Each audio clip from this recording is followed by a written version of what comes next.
Kalau kita ngerokok di bulan puasa, kan kita ngisep asap nih, ya kan? Itu batal nggak? Terus gimana, Mbak? Kalau yang ngerokok di masjid? Ngomongin agama katanya, sambil ngerokok katanya kan banyak tuh. Kita juga kan pernah di komen deh gitu. Iya. Kalau pribadi ini mah gitu deh. Syekh Yasin Padang, Masjid Dunia deh. Hadis. Nah, kalau Rasulullah gitu kan, Masjid Dunia gelarnya deh. Murid-muridnya nih yang meriwayatkan kan, itu sambil shisha Arab. An-an-an. Oh, saya minum, tapi saya nggak mabuk. Tidak dihukumi haram gitu. Ya, hukumnya bisa mubah, bisa makruh. Hanya saja orang yang santun sebaiknya meninggalkan itu.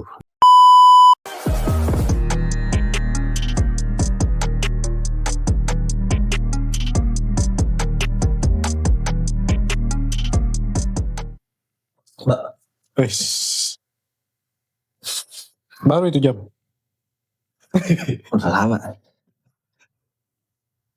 Gini, Mbak, selama bulan puasa kan ya malam ada waktu suntuk. Obatnya untuk ya biar nggak suntuk dan menjaga kewarasan itu ya kita ngobrol-ngobrol kayak gini, ngobrol-ngobrol remeh, ngobrol-ngobrol kosong. Karena menurut saya, Mbak, berdialog itu adalah aktivitas duniawi yang paling nikmat, Mbak. Bahkan para filsuf itu dengan serakahnya belajar agar kualitas dialog itu tetap terjaga. Nah, dan di antara ya kenikmatan itu, rekan untuk berdialog yang paling enak ya kopi sama rokok, Mbak. Soalnya gini, Mbak. Saya senang nih sama kata-katanya ada seorang stand up komedian dari Bogor, Ridwan Remin namanya. Dia itu bilang rokok membunuhmu, tulisannya. Rokok ini untuk bergaya. Ya kalaupun membunuhmu, ngapain juga hidup kalau mati gaya kan? Emang agak nyeleneh sih. Tapi keren. Rokok membunuhmu. Kalau kata Cak Nun, itu digambar kali ya, digambar rokok kali. Rokok itu membunuhmu secara perlahan. Nggak buru-buru juga kita. Oh iya. Ada lagi, Mbak, ada lagi. Apa tuh? Sodik Lombok itu, Sodik. Ya. Kan dia advokat, Mbak. Iya. Waktu kesini, kapan tuh terakhir kesini, sebelum haul itu datang. Ternyata dia ini bukan perokok yang brutal, bukan perokok yang dia ngerokok, cuman ya nggak kayak kita lah, dia sekapeng-kapeng gitu. Iya. Katanya ngerokok ini bisa juga buat membangun mental sama ngebunuh mental lawan sebelum sidang. Jadi banyak advokat senior kata dia sebelum sidang itu ngerokok. Pas ngerokok gitu. Ya ngerokok santai. Mati deh. Gampang tinggal dibakar. Nah, ngerokok gitu santai. Bang Sodik ini bilang, katanya kan merokok membunuhmu katanya. Tulisannya juga merokok membunuhmu.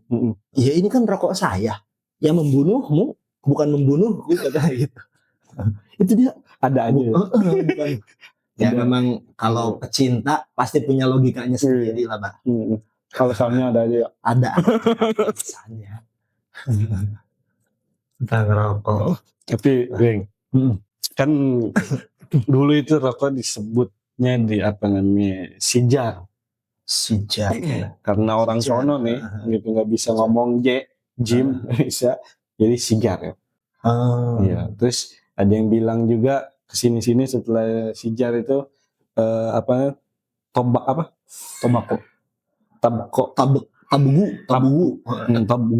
tabugu. Jadinya tobako. Gitu. Iya panjang lah. Gitu kan sejarahnya kalau di Indonesia terkenal dengan Haji Jafari itu kalau nggak salah, yang orang Kudus.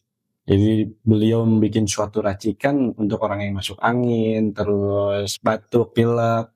Itu bisa dicek itu di Google lah. Akhirnya terciptalah cengkeh itu, campuran tembakau. Jadi rokok lah gitu kretek. Sebenarnya bukan itu yang gue mau ngobrolin nih. Bukan nih, malah ada yang nanya gitu. Kalau kita ngerokok di bulan puasa, kan kita ngisep asap nih, ya kan? Itu batal nggak? Ini ngerokok ini bulan puasa ini. Yang siang hari Ramadan. Hari Ramadan. Di siang-siang. Nar-nar dua-duanya nih. Iya. Batal gak Mbak ya? Iya, itu ada yang nanya. Batal sih Mbak. Kalau itu dengan sengaja memasukkan dunia, memasukkan barang dunia ya ke dalam lubang gitu, di antara 7 lubang ke dalam mulut. Karena kan ada asarnya juga dengan sengaja. Tapi kalau asapnya itu enggak. Itu enggak sampai membatalkan kan aladzi la yutiru mimma yasilu ilal jawfi sabat afrodin, di antaranya itu kayak debu jalanan yang ya itu kan enggak sengaja, enggak ada unsur kesengajaan. Cuman kalau dengan sengaja pasti ngopi juga soalnya. Iya. Cuman ini kayak iya, gue punya adalah gitu. Dulu saudara gitu.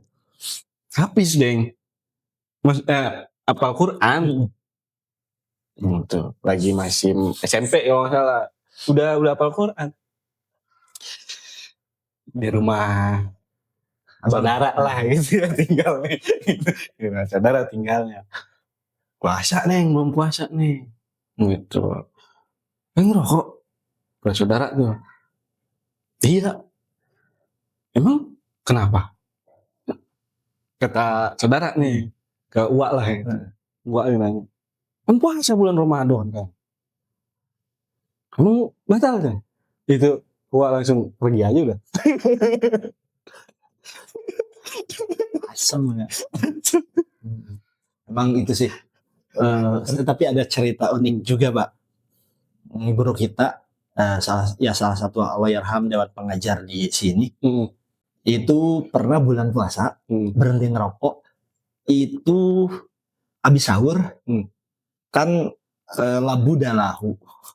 Habis makan orang ngerokok yang kecanduan ya pasti ngerokok gitu. Nikmatul dahar ba'dal udat. Gimana tuh? Nikmatul dahar adanya setelah. Oh iya. Nah jadi beliau ini abis sahur itu nggak ada rokok. Repot lah mau ke warung ini tuh, ya maksain ke warung sampai situ, sampai pulang ke rumah ini Unwan yang bilang itu berhenti lah. Maksudnya mikir gitu, wah saya diperbudak ini sama rokok. Maksudnya harusnya waktu dipakai ngapain, ini dipakai jalan cuma buat beli rokok doang. Jadi udahlah berhenti saat itu merokok gitu. Tapi Ding, sebenarnya bagaimana tentang rokok ini nih? Gitu. Ya menurut para ulama lah gitu. Menurut para ulama apakah dia haram, apakah dia makruh, apakah dia mubah gitu. Apakah dia halal gitu. Gimana Ding kalau menurut yang pernah ente inilah literatur. Ya itu semuanya ada. Semuanya ada. Semua hukumnya ada. Kan ya pendapat itu beda-beda. Nggak ada atar hadis Nabi yang menjelaskan tentang ini. Ini kan masalah-masalah yang datang belakangan. Kayak Syekh Mahmud Saltut di kitab Al-Fatawanya itu merokok ini tidak haram. Karena annahu laisa muskiron katanya. Tidak memabukkan dan tidak ada zat-zat yang menyebabkan kemabukan di dalam ini. Di dalam apa? Di dalam rokok. Cuman bisa berubah hukumnya ketika memang rokok itu membawa kemadaratan. Membawa kemadaratan yang contoh? Pasti ya. Ya kalau seorang itu ibu hamil, pasti madarat. Ya haram dia ngerokok, jangan ngerokok. Atau orang yang memang sakitnya jadi makin parah dengan merokok, ya haram juga dia merokok gitu. Jangan merokok. Saya alhamdulillah sih Pak. Tidak kenapa-napa maksudnya. Iya kalau waktu ngaji sama mu'allim itu guru gitu. kebetulan murid daripada Muallim Syafi'i Azami itu. Muallim Syafi'i Azami itu salah satu ulama Betawi ini, itu yang mengambil kepada mubah. Gitu. Jadi boleh ngerokok itu. Gitu. Jadi mungkin tadi apa tadi? Ada yang mengharamkan, ada yang memakruhkan ya, terus ada yang mengubahkan. Tapi mubah ini bisa jadi haram, bisa jadi wajib, bisa jadi makruh gitu, Deng. Iya. Kayak misalkan gue nih, Deng, udah punya keluarga lah, dalam arti punya istri, punya anak gitu. Di rumah misalkan nih lagi ada beras gitu, malah gue utamain rokok gitu. Rokok ya haram. Sementara itu wajib. Dia lebih memilih beli rokok daripada beli telur. Iya. Iyalah. Itu haram. Iya. Iya betul. Kalau misalkan udah komplit lah di rumah nafkah udah beres, yang wajib-wajib udah beres. Soalnya waktu itu inget juga nih pas ngaji, gue masih umur SMP lah gitu kan, terus suka ikut ngaji sama babeh tuh. Guru bilang, kalau misalkan belum hafal sifat 20 mah haram lu ngerokok. Iya, maksudnya jamaah tuh yang kayaknya ke gua nih. Cewek. Akhirnya dari situ nggak ngerokok deh. Nggak hafalin yang wajib-wajib tuh. Rukun sholat, rukun wudu, terus sifat 20, dari akli, dari nakli, semuanya dihafalin. Baru berani ngerokok deh. Iya. Gitu. Nah, sama saya juga gitu di pondok kan, anak-anak yang umurnya masih di bawah 17 tahun itu ya jangan merokok ditakjir, dipotong rambut, ditakjir. Kalau saya sih nggak seneng potong rambut, itu apa manfaatnya gitu ya, paling disuruh bersih-bersih kamar mandi selama seminggu gitu. Kecuali memang dia itu dikasih persyaratan, kecuali sudah hafal, sudah hatam, udah disetorin beberapa kitab kayak Safinatun Najah, Awamil, Jurumiyah, atau ya itu pilihan sih, mau Jurumiyah atau Nazmil Maksud atau Imriti itu. Nah kalau udah itu hafal, ya bolehlah baru ngerokok gitu. Tapi jadi motivasinya rokok. Berarti jadi kalau yang membolehkan jadi wajib tuh. Ya juga. Kan malah timbul apa? Timbul wajib ila bi fahuwa wajibun. Nah aja santai gimana ya? Enggak, saya masukin ke situ kok. Enggak. Cuman Mbak, soal rokok dan kopi, salah satu ulama itu penyusun kitab Al-Ubab. Al-Ubab itu beliau ini ya mazhab Syafi'i, ketika ditanya hukum tentang kopi dan rokok, beliau itu mengatakan, saya lupa namanya siapa, beliau itu mengatakan, ini bisa dicek di ini Profesor Dr. Wahbah Az-Zuhaili. Al-Zuhaili itu di kitab apa sih, Al-Fiqhu Al-Islami itu ya, wa adilatuh itu ya. Nah beliau mengatakan kopi dan rokok ini, kopi di sini itu adalah sebuah sarana, dan sarana itu ya tidak bisa dihukumi. Dia itu tergantung daripada nanti dibawanya kemana gitu. Kalau kepada sesuatu yang haram maka haram, kepada sesuatu yang makruh ya makruh, dan kepada sesuatu yang wajib untuk ibadah misalkan ya maka bisa dihukumi wajib. Mungkin ini bukan dinotis, dibalas ya, diluruskan sama Syekh Mar'i Ibni Yusuf itu dari kalangan mazhab Hanbali. Beliau ini mengatakan yang dimaksud ya tentang kopi di sini, walaupun bahasannya tentang kopi, itu adalah kopi dan rokok gitu kan. Tidak dihukumi haram gitu ya, hukumnya bisa mubah, bisa makruh, hanya saja orang yang santun sebaiknya meninggalkan itu. Orang yang bijak, yang santun itu ya menurut ini mazhabnya Imam Hambali, Ibnu Yusuf itu bilang kayak gitu. Kalau kata ini Syekh Abdul Ghani An-Nabulsi.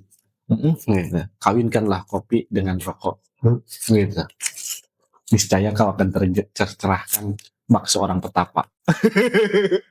Tapi ada kisahnya sedikit, boleh dengar? Gimana? Iya. Di kitab Nasrul Jawahir ada cerita. Itu ada unik.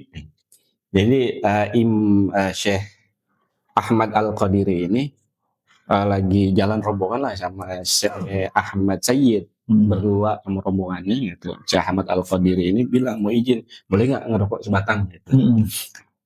Nggak boleh, gitu, nggak diizinin sama Syekh Ahmad Sayyid. Disodorin kitabnya itu Syekh Abdul Qadir Syekh Ahmad Syekh Abdul Ghani An-Nabulsi. Dibuang tuh kitabnya yang tentang rokok kan.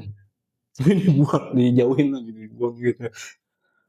Syekh Ahmad Al-Qadiri nggak ikut rombongan lagi deh, ngadu ke makamnya Syekh Abdul Ghani An-Nabulsi. Bisa nggak engkau mempertahankan kitabmu ini, maksudnya pendapatmu katanya gitu. Kalau enggak, saya bakal bongkar nih makam. Gampang. Orang gede nih udah. Harus dinotis ini orang gede nih. Gitu. Akhirnya pulang gitu. Syekh Syekh Ahmad Sayyid nih pulang ke rumah. Pas pulang ke rumah itu kebulan asap banyak deh. Banyak kebulan asap sampai terganggu lah keluarganya gitu deh. Nah, itu silaturahim lah ke Sayyid Taufik Al-Ayubi.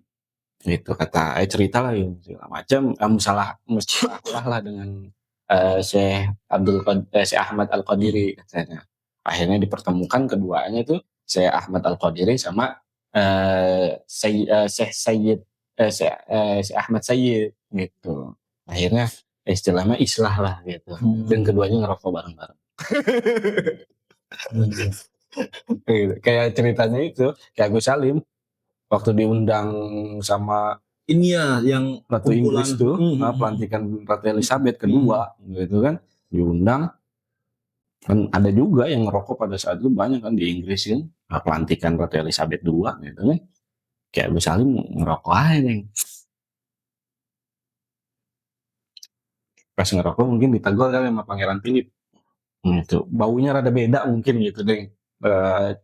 Tembakaunya, pecengkehnya gitu kan, ditegur sama Pangeran Philip dan mengganggu lah gitu. Kata Kiai Agus Salim dengan santainya, ini yang bikin orang-orang kalian itu datang ke negaraku 3 abad yang lalu gitu. Diplomat jenius. Kuba bangga dengan cerutuknya, Skotlandia bangga dengan whisky-nya. Itu kan whisky kan ya jelas. Gue nggak lanjutin sih. Iya. Iya kalau itu karena ada unsur atau kandungan yang muskir yang bisa memabukkan. Memabukkan kan ilat hukumnya itu muskir. Maksudnya iskar, memabukkan. Terus ada orang yang bilang, oh saya minum, tapi saya nggak mabuk. Ini nggak bahas mabuk atau enggaknya, ini potensi, ini bisa memabukkan. Adapun nanti outputnya ada yang lazim sama goer lazim. Kamu nggak mabuk berarti lagi nggak goer lazim, ya lazimnya memabukkan gitu. Justru kan saya pernah baca juga, Mbak. Jadi mabuk. Ketika orang itu yang harus dipertanyakan, orang minum minuman beralkohol itu bukan yang mabuk, yang dipertanyakan itu yang nggak mabuk gitu. Kok bisa kamu nggak mabuk sementara ini tuh harusnya memabukkan? Berarti ada yang mungkin dalam tubuhnya yang dosisnya mungkin udah harus lebih dari itu gitu kan. Cuman tetap dia ini kan kelazimannya memabukkan gitu. Karena berarti ilat hukum al hukmu ya duruma ilati. Kalau rokok ini kan sebetulnya pendapat tentang rokok kan beda-beda. Ulama terdahulu, berarti ikhtilaf nih rokok mah. Ikhtilaf banget. Ulama terdahulu itu menghukumi rokok mubah sampai ke makruh itu dengan tendensi buktinya, maksudnya tidak ada kemadaratan saat itu ya, tidak ada kemadaratan pun, ketika ada kemadaratan itu relatif kecil gitu, relatif ya nggak besar maksudnya pada saat itu ya. dibanding dengan orang yang mengkonsumsi durian, Mbak. Kan kolesterolnya itu tinggi banget, Mbak. Iya. Orang rokok, Bang Agil berapa tahun ngerokok? Udah berapa tahun? Udah lama. 10 tahun? Lebih lah. Lebih. Sehat ya, Mbak? Alhamdulillah. Nah, itu ketika orang bisa aja. Ketika orang makan durian di waktu 5 bulan setiap hari itu pasti kena penyakit kolesterol. Dan ya pasti kena penyakit-penyakit yang lainnya. Jamput juga begitu. Orang nggak ngerokok, tapi kok ada juga yang jadi nggak sehat. Iya, cemilannya. Padahal kan banyak juga maksudnya makanan-makanan yang nggak sehat juga, Mbak. Iya, kan? Iya. Tapi memang gue minuman tuh, gue pribadi ya, minuman kadang paling cuma 3 aja nih. Iya. Susu, itu juga susu, beli yang susu murni. Oh, kirain yang dari daging mentah. Enggak. Enggak. Paling susu, kopi, air putih, minuman-minuman kaleng gitu, yang yang gelas, yang di itu tuh gue hampir nggak pernah nih. Gitu. Bini tahu juga. 3 itu aja tuh, paling kopi, susu, ya kadang teh gitu-gitu aja. Teh juga teh tubruk nih. Gitu. Makan paling sehari 2 kali deh, itu juga nggak terlalu nggak jajan lagi gue. Maksudnya nggak jangkut jarang nih. Iya. Kecuali kalau ada yang bawain. Iya. Nah, ada juga hukum ya beda mungkin pandangan ulama terdahulu yang menghukumi mubah sampai ke makruh ini mungkin berbeda dengan pandangan ulama sesudahnya yang lebih menghukumi kepada keharaman. Dengan tendensi hasil daripada penelitian medis, ya informasi yang berupa informasi belum jadi bukti, belum jadi bukti yang seolah-olah itu dikemas begitu begitu besar dan membahayakan gitu kan. Ini kan sifatnya potensi, Mbak. Seharusnya ketika hal yang tidak seberbahaya itu kemudian dikatakan sangat berbahaya, itu informasi kayak gini harusnya ketika diberikan sebuah hukum maka jangan dulu langsung ke haram. Ya itu berarti dihukum makruh. Gitu. Jangan dulu langsung dihukumi ke haram. Walaupun ya yang menghukumi haram ya fine, nggak apa-apa. Itu berarti kan orang-orang yang menghukumi haram memang sudah meninggalkan ini. Cuman repotnya kalau menurut saya, karena saya seorang perokok, haram. Kalau ada orang yang ngerokok di sekitar kita, ketika didiemin ya berarti membiarkan kepada sebuah keharaman. Ya makanya ya selemah-lemahnya iman yaitu dengan dalam hati itu ikrar, bukan ikrar ingkar. Ingkar, ini tuh perkara yang haram gitu. Ya kalau negur kayaknya jadi omong sih. Bahkan pimpinan pondok pesantren Haji Ardan itu Dewan Pengajar ya, mungkin Dewan Pengajar di pondok pesantren Al-Um itu Pak Gentongan. Beliau kan di Yaman, Mbak. Katanya kalau ngomongin rokok sama orang Indonesia, ini kata ulama Yaman, itu nggak akan menang. Orang di sana wali-wali juga ngerokok, katanya begitu. Saisan Jampes, Jasadul Ikhwan, satu kita ngomongin rokok sama ngopi, ya hukumnya makruh, mubah gitu kan. Cuman nggak baca ininya, Mbak, nggak baca ibaratnya, nggak dikasih ibaratnya. Katanya beliau pernah baca itu kalau itu mungkin tadi malayatul wajibu ila bihi fahuwa wajibun itu. Kalau kita lagi taklim ngaji ngantuk gitu. Dan hilangnya ngantuk itu dengan sarbudukhon katanya. Ya maka ngerokoklah gitu. Biar gak ngantuk sementara ngaji itu wajib gitu kan. Berarti ini konsepnya khawfu dororen yang dibanding-banding daripada yang wajib enggak. Ya mending yang makruh deh gitu. Ngelanjutin yang wajib. Perkara yang wajib ngaji kan wajib. Yang rokok Tapi bikodri, ketika ngantuknya udah hilang, buru-buru matiin gitu. Jangan keenakan, jadinya ngaji enggak, ngerokok iya. Iya. Tapi memang ada satu kitab yang namanya Wahyu Ad-Dukhan. Waduh. Ya ada sering ini ada. Iya. Itu tentang nasihat tapi isinya bukan tentang rokok. Gitu. Maksudnya judulnya itu beliau itu karena banyak inspirasi.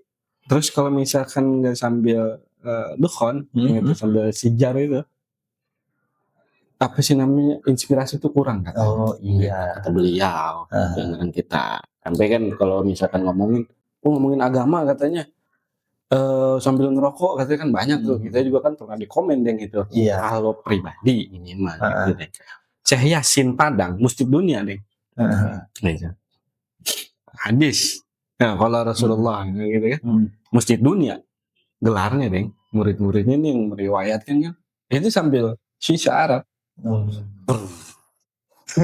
An-an-an. Maksudnya bukan ngiklanin rokok. Iya, maksudnya bukan lagi label enggak juga. Itu mah hak pribadi ya. Enggak perlu pembelaan kita. Iya. Nah, cuman bisa jadi haram itu ketika membahayakan, yang pasti dia itu misalkan sakit apa, ketika ngerokok jadi berbahaya banget, mendarat ya itu maka haram. Cuman saya pernah waktu sekolah dulu ada guru saya perempuan, saya lupa namanya, tapi bener ini true story, Pak. Itu ngerokok, Pak. Kok ngerokok kata saya? Ternyata itu ini buat pengobatan, bukan rokok herbal atau apa, nggak tahu saya waktu itu. Merokok dia itu, Mbak. Yang ada habatul sauda, mungkin ada susurnya. Cuman kan Mbak, ketika berbicara, kalau tadi Ridwan Remin sebagai gaya, saya jadi inget cerita Gus Baha. Gus Baha itu katanya kan kata Gus Baha, saya ini kan kiai beneran itu mulai jadi kiai itu 2005 katanya gitu. 2005 saat itu tuh ada kiai-kiai sepuh, kawan bapak dari Gus Baha katanya, itu sukanya itu ngerokok sehabis sholat isya itu di emperan di pelataran, di luar musola lah gitu, ngerokok. Saat itu fatwa MUI katanya, saya berarti belum tamyiz, belum hidang. Itu rokok itu haram, MUI itu menghukumi bahwa rokok itu haram. Akhirnya kiai sepuh ini bilang ke Gus Bagus, pripun, katanya gimana? Saya ini kiai, hiburan saya ngerokok. Saya pengen nonton dangdut kan nggak pantas, katanya saya ini kiai gitu. Kiai masa nonton dangdut. Jadi hiburan saya itu ngerokok sebelum pulang ke rumah gitu kan, ya sekira nunggu istri tidur lah baru saya pulang gitu kan. Soalnya kalau belum tidur nanti ngomel-ngomel. Ya saya ngerokok. Sukanya ngerokok sama teman musolahnya gitu. Ini hiburan saya satu-satunya. Itu pun diharamkan sama MUI. Gimana ini Gus? Oh kalau gitu ya udah halal banget katanya. Akhirnya kayaknya geger. Kata Gus Bahar rokok ini halal gitu. Aduh. Maksudnya ya sebegitunya hukum itu ternyata ya tergantung ilat hukumnya mungkin. Itu udah tua kan, Mbak? Iya. Ya berarti umurnya panjang, dia dari umur berapa ngerokok kan gitu. Tapi perbedaan itu kan rahmat deh. Iya betul. Kan. Jadi kekuatan benar, perbedaan itu menjadi kekuatan deh.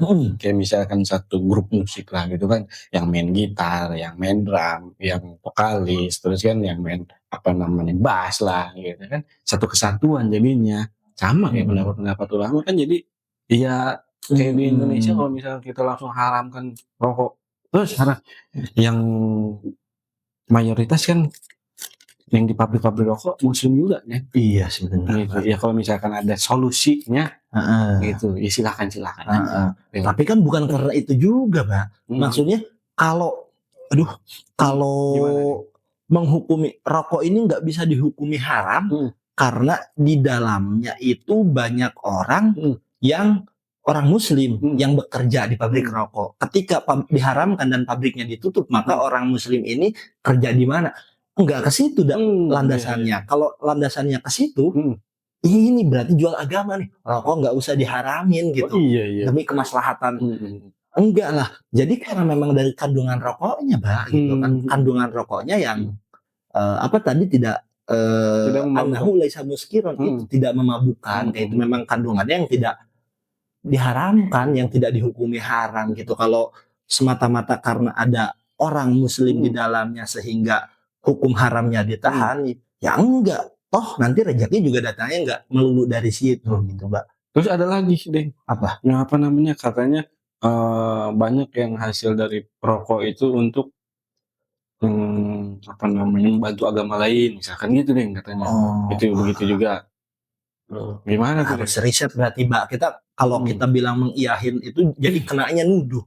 Sementara kalau kita ya apa nuduh info yang memang jelas tentang itu. Kalau kita mengiyahkan dan bilang wah rokok ini hasil dari penjualannya ini digunakan untuk membiayai agama lain, maka agama lain yang nggak akan ngalamin. Enggak, apa namanya? Kayak MC. Kenapa tuh? Iya kan itu kan katanya juga membiayai gitu. Iya kan itu pansos, Mbak. Jadi harus ada saksi tentang itu. Kalau kita menuduh itu dan mereka ya bisa sumpah, maksudnya enggak. Perasaan udah bilang kok mereka enggak terafiliasi dengan itu gitu kan. Tidak ada gelontoran dana ke sana ya. Cuman enggak, saya belum nemu informasi yang lebih detail tentang itu, Mbak. Jadi intinya mah mau pakai yang mana bebas gitu. Yang penting jangan iseng. Iya, yang penting jangan iseng. Cuman kalau saya perokok tapi kesal juga sama yang ngerokok. Kenapa tuh, Dek? Kalau sambil bawa motor suka ada, Mbak. Oh. Iya, suka ada yang ngerokok sambil. Saya pernah di jalan itu ngerokok. Biasanya kalau itu kan penyakit kita juga nih, mau kemana-mana bentar sebatang dulu gitu, ngabisin ini tanggung gitu. Cuman kalau emang buru-buru ya udah digas. Cuman pas di jalan itu ngerokok dibuang, langsung. Kalau saya pribadi langsung dibuang. Cuman kalau orang yang bawa motor sambil ngerokok itu madarat. Asapnya bukan cuma asapnya baranya itu bahaya lah buat haram berarti. Itu bisa jadi haram ketika udah ada buktinya kalau orang bisa jadi haram. Jadi cuman kalau saya buat ngilangin ngantuk karena pernah waktu itu macet saya, Mbak, di motor macet itu orang hektik banget, Mbak. Ini lakson, jalan lagi buka tutup, jalannya kecil, macet parah itu, Mbak. Ya saya kepingin ngerokok ngeliatin orang ngerokok, ngantuk soalnya, Mbak, di jalan itu. Jadi ngerokok ngeliatin orang mainin klakson. Puyeng juga cuma sambil ngerokok. Saya ngeliatin orang macet. Lama juga itu, Mbak. Ini ke pinggir dulu. Iya. Terus kalau ada itu tadi kita yang pernah di komen lagi bahasannya agama tapi sambil ngerokok gitu. Guru saya di sini itu ngaji nggak sambil ngerokok gitu. Tapi ada juga yang guru saya yang ngaji itu sambil ngerokok ada. Jadi kalaupun nanti sambil ngerokok ada kesanadnya. Ada sana. Kecuali ngaji Quran, Mbak. Kalau ngaji Quran lah enggak lah. Terus gimana, Mbak? Kalau yang ngerokok di masjid? Ada tuh ulama, Deng. Yang bilang begini. Ulama Yaman kalau nggak salah. Gitu. Beliau bilang kalau kentut dirokok kalau kentut di masjid gimana? Batal wudunya. Hukumnya. Oh, dari baunya.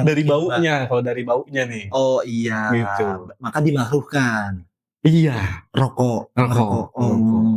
Gitu. Kan misalnya ngerokoknya di pelataran, misalkan nggak di samping gitu, asapnya masuk ke dalam kan gitu. Iya. Makruh. Gitu. Kalau di dalamnya mah nggak tahu gimana kira-kira tuh. Beda pendapat, Mbak. Kalau yang mengharamkan rokok udah pasti haram. Di mana juga haram. Cuman di Iqna kalau nggak salah itu Imam Bujairimi itu mengatakan ya itu sama seperti makruhnya orang yang membawa wangi tidak sedap ketika masuk ke dalam masjid, kayak wangi jengkol mungkin kayak gitu. Wangi durian juga nggak sedap, Mbak. Karena saya nggak suka nih wangi durian. Nah, kalau wanginya doangnya jengkol juga saya suka jengkol, wanginya doang saya juga nggak suka, Mbak. Kalau wangi duit baru?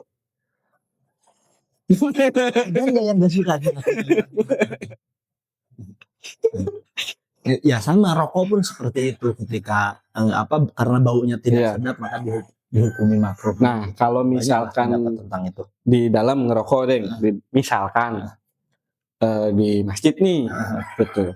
Di dalam tapi posisinya deh, itu kan kadang sakarnya abunya tuh gimana itu deh? Itu bisa jadi hadkal dihurmatil mayit, dihurmatil masjid. Entar dulu deh sih. Membatalkan daripada memuliakan tempat suci. Masjid di tempat yang suci, tempat yang dimuliakan, itu bisa jadi menggugurkan hal tersebut gitu, bisa jadi haram, bisa jadi makruh, karena ya banyak ulama berbeda pendapat tentang hal demikian. Cuman kalau saya ngapain juga ngerokok di masjid, walaupun ada sih kayak tempat-tempat basul masail yang di masjid itu suka ada yang rokokan di dalam masjid, ya mungkin mereka punya hukumnya sendiri gitu. Tapi orang yang hafiz gitu, orang yang hafiz perokok gitu, yang lagi ngerokok tuh itu nggak boleh jadi imam katanya, harus nikmatin dulu. Si Unwan Unan Al-Hafiz, dia itu saran dari gurunya, dia ini membangkang dia. Katanya kalau bisa itu ketika tasmi, ketika disemak Al-Quran itu hafalannya disemak bil hibzi, bukan binazri, tidak melihat, itu kalau bisa sambil puasa. Katanya aduh pengen ngerokok dulu katanya gitu. Maksudnya jadi nanti selang waktu sholat, dia sholat habis itu ngerokok dulu sebatang, katanya pengen begitu. Ini rokok dia. Luar biasa. Indonesia luar biasa memang dengan keberagaman.